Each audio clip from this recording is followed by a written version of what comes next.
ममता बनर्जी से मैं कहना चाहूँगा, पहले वो अपना डीएनए टेस्ट करा लें कि वो हिंदू हैं, मुस्लिम है या किस संप्रदाय से हैं। अगर सेकुलर है तो सेकुलर का कोई धर्म नहीं होता, कोई ना खून होता है। तो अगर सेकुलर तो इस देश में कोई नहीं है। अगर सेकुलर है तो वो ना तो गड़ेगा ना जलेगा। सेकुलर आदमी को सीधा पहाड़ी पे खड़े करके धक्का मार देना चाहिए। क्यों कि जहाँ मुस्लिम बहुल एरिया है उनका अत्याचार हिंदू लोग चुपचाप सहन कर रहे हैं, और प्रतिकार करते हैं तो उल्टी कार्रवाई हिंदुओं पे हो जाती है। और हिंदुओं को दंगाई कहने लगेंगे, जैसे गोधरा के दंगे 2002 में हुए थे, 2023 में भी आज तक हिंदुओं को दंगाई कहा जा रहा है। जिस तरीके से ममता बनर्जी ने इस तरीके से बोला कि मुस्लिम बहुल क्षेत्र से शोभा यात्रा निकालने से बचें, क्या मैसेज देना चाहती थी वो बंगाल के लोगों को? मैसेज ये देना चाह रही हैं ममता बनर्जी कि इस देश में फिर से मुगल शासन आने वाला है, आप मुगल शासन की तैयारी करो। बंगाल में तो आ चुका है, बाकी प्रदेशों में हम सपोर्ट कर करके ऐसे इस्लाम को धीरे धीरे सब में हमें ना ऐसे इस्लामिक राष्ट्र बनाने की ओर बढ़ेंगे। ये उनका संदेश है सीधा सीधा। लेकिन अपने स्टेट में कोई हिंदू मुस्लिम की बात इस तरीके से दूसरे लोगों के समर्थन में करना, इस तरीके से तो ये तो लोगों के बीच जो है तुष्टीकरण की बात हो गई ना। पहली बात तो ममता बनर्जी से मैं कहना चाहूँगा, पहले वो अपना डीएनए टेस्ट करा लें कि वो हिंदू हैं, मुस्लिम है या किस संप्रदाय से हैं। अगर सेकुलर है तो सेकुलर का कोई धर्म नहीं होता, कोई ना खून होता है। तो अगर सेकुलर तो इस देश में कोई नहीं है। अगर सेकुलर है तो वो ना तो गड़ेगा ना जलेगा। सेकुलर आदमी को सीधा पहाड़ी पे खड़े करके धक्का मार देना चाहिए।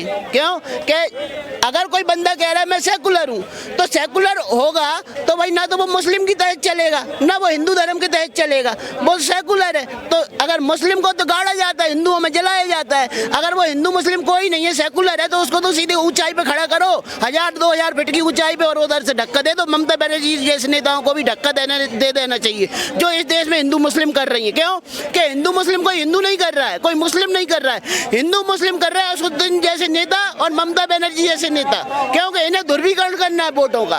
बंगाल में क्या कर रही हैं, खुद को सेकुलर बताती है हिंदू वोट बैंक के लिए, और वहाँ इस्लामिक हो जाती हैं जब रामनवमी हनुमान जयंती के दिन आती है तो हम इस्लामिक हैं। भाई तुम कौन होती हो हिंदुओं को गाइड करने वाली, हिंदुओं को दंगाई कहने वाली? क्या हिंदुओं का एक बता दे। ममता बनर्जी से एक सवाल पूछ रहा हूँ, ममता बनर्जी एक जलूस ऐसा बता दे मुस्लिमों पे जिस जलूस में हिंदुओं ने अपना पत्थरबाजी किया हो, तलवारबाजी किया हो, लट्ठबाजी किया हो।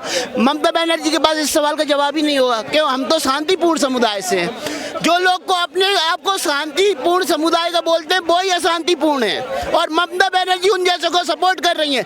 और ममता बनर्जी जल्दी कब्र खुदेगी ममता बनर्जी की राजनीति से। अच्छा रिंकेश भैया, आपने पत्थरबाजी की बात करी तो हाल ही में रामनवमी वाले दिन अलग अलग स्टेट्स में जो है पत्थरबाजी भी हुई शोभा यात्रा के ऊपर। तो ये मानसिकता कहाँ से आती है कि शोभा यात्रा पत्थरबाजी करें? मानसिकता वो मुगलों के समय से आ रही है, और वो समय खत्म इसलिए नहीं हो रहा क्योंकि हमारे ही दोगले नेता उनका सपोर्ट कर रहे हैं, उनको कानूनी सुरक्षा प्रदान कर रहे हैं, उनको सिस्टम की सुरक्षा प्रदान कर रहे हैं। हिंदुओं पे अत्याचार होगा, हिंदुओं पे दंगे भड़काए जाएंगे, हिंदुओं के घर पत्थर फेंके जाएंगे और पुलिस तमाशा देखेगी बंगाल की। ऐसा ही हो रहा है, जहाँ मुस्लिम बहुल एरिया है उनका अत्याचार हिंदू लोग चुपचाप सहन कर रहे हैं, और प्रतिकार करते हैं तो उल्टी कार्रवाई हिंदुओं पे हो जाती है। और हिंदुओं को दंगाई कहने लगेंगे, जैसे गोधरा के दंगे 2002 में हुए थे, 2023 में भी आज तक हिंदुओं को दंगाई कहा जा रहा है। तो यहाँ तो हमको डिसाइड करना पड़ेगा कि जो नेता हमारा पक्ष नहीं रख रहा, जो नेता हमारे विरोध में बोल रहा है, उसकी जगह कब्रिस्तान में होना चाहिए, ना कि शमशान में। अगर ममता बनर्जी अगर हिंदू होती तो बहुसंख्यक समुदाय के पक्ष में बात कर रही होती, ना कि इस्लामीकरण की बात कर रही होती। इतना सब कुछ होने के बावजूद भी ऐसा बोला जाता है कि मुस्लिम प्रताड़ित है इस देश में, इस तरीके से बड़े बड़े मुस्लिम स्कॉलर जो हैं बयानबाजी करते हैं। प्रताड़ित तो पाकिस्तान के मुस्लिम हो रहे हैं, वो कह रहे हैं हमें हिंदुस्तान में मिला लो, मोदी जैसे प्रधानमंत्री को हमें पाकिस्तान को दे दो ताकि पाकिस्तान भी हिंदुस्तान की तरह संपन्न बन सके। अगर इस देश का मुस्लिम प्रताड़ित हो रहा होता तो 2 करोड़ से 25 करोड़ नहीं हो गया होता, 2 करोड़ से 2 लाख बचा होता। अगर मुस्लिम प्रताड़ित हो रहा होता तो ये तो आंकड़े बता रहे हैं प्रताड़ित कौन हो रहा है। जनसंख्या जिसकी बढ़ रही है वो प्रताड़ित होगा? जनसंख्या जिसकी बढ़ रही है वो प्रताड़ित होता है क्या? वो तो प्रताड़ित करता है लोगों को।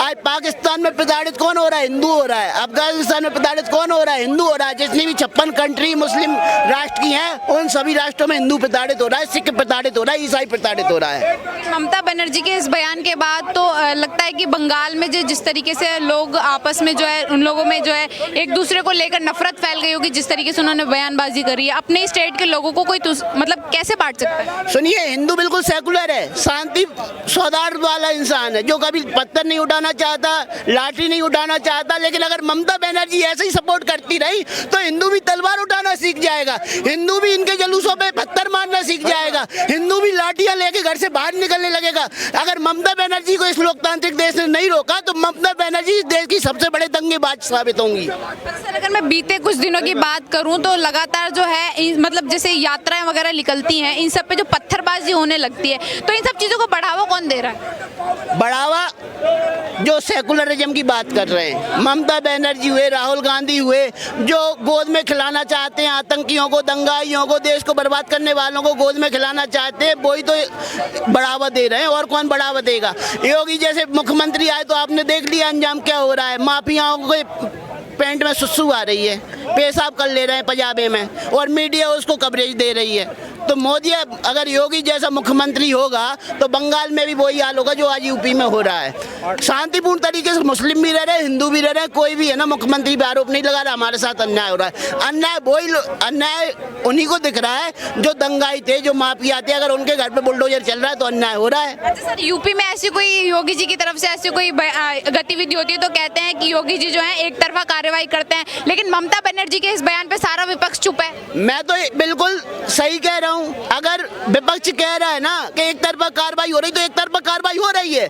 माफियाओं पे, दंगाइयों पे, जेब कतरों पर और चैन स्मोकरों पर अगर एक तरफा कार्रवाई नहीं होगी तो कल आपका घर बर्बाद होगा, आपके घर के किसी मेंबर को गोली मार दी जाएगी, आपके किसी घर पे बम बारूद फेंका जाएगा। वो सही है, एक तरफा कार्रवाई सही है। अगर एक तरफा कार्रवाई योगी जी कर रहे हैं, बहुत सही कर रहे हैं। आम आदमी तो प्रताड़ित नहीं है, इनको तो कोई प्रताड़ना हो नहीं रही, हमें तो कोई प्रताड़ना हो नहीं रही, इन्हें तो कोई प्रताड़ना हो रही नहीं, इन्हें तो प्रताड़ना हो नहीं रही है। प्रताड़ित वही हो रहा है जो दंगाई है, जो माफिया है, जो चोरी चकारी करके अपना पेट पालन करना चाहता है, जो काम नहीं करना चाहता है, जो केवल वोटों के दुर्मीकरण वाले नेता है ना, उनका खात्मा हो गया यूपी में।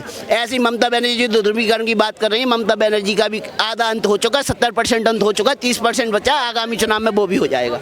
जी सर, क्या कहना चाह रहे हैं? मैम, नहीं, आप बताइए। मैं तो पंजाब से हूँ मैम।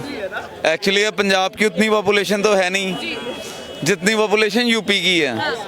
और अगर यूपी की पॉपुलेशन 24 CR है, 24 करोड़ लोग उधर रहते हैं, तो अगर मैं ये चाहूँगा Yogi ji should be the next PM of India. Next PM बनने चाहिए इंडिया के। हाँ जी। अच्छा सर, ये तो हो गई PM की बात। अगर मैं ममता बनर्जी का जो हमारा मुद्दा है आज का, ममता बनर्जी की बात करूं तो उन्होंने रामनवमी वाले दिन शोभा यात्रा को लेकर किस तरीके से बोला कि जहां जहां जिस एरिया में मुस्लिम लोग ज्यादा हैं वहां शोभा यात्रा ना निकालें हिंदू लोग। मैम तो हाँ, वो एक मैम, अब अगर आप भी एक CM हो हाँ, और अगर एक इंडिया सेकुलर स्टेट है तो उधर एक बारी एक ऐड भी आती है कि होली के रंग अच्छे हैं, कितनी कंपनीज एडवर्टाइजमेंट भी बना देती हैं उस चीज़ में। तो जी सब इकट्ठे ही हैं ना, हिंदू हो गई, मुस्लिम हो, सब भाई भाई हैं। तो इसमें ये डिवाइड करने की पॉलिटिक्स होती है, और जो डिवाइड करता है पीपल को वो अच्छा CM नहीं हो तो सकता। आप कहना चाहते हैं कि ममता बनर्जी के इस बयान से लोगों के बीच जो है हेट स्प्रेड हो रही है कहीं ना वो हर की क्या कहते हैं, उसकी दिमाग के ऊपर डिपेंड करेगा। हाँ, धन्यवाद।